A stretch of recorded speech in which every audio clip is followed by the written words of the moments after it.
நீதிமன்றத்தில் வழக்கு இருக்கும் போது நீ இப்படி கூட்டிட்டு வரேன்னா இப்போ ஜட்ஜும் சேர்ந்தானே இதெல்லாம் பார்ப்பாரு.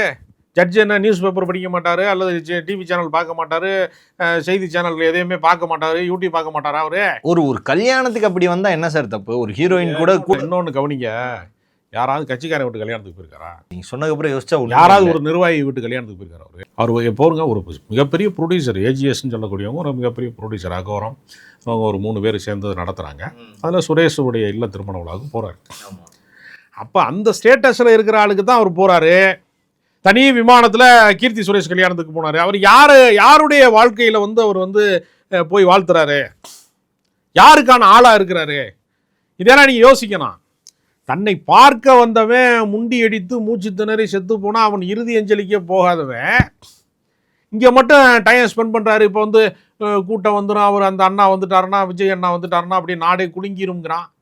ஏத்தையும் குலுங்கலை.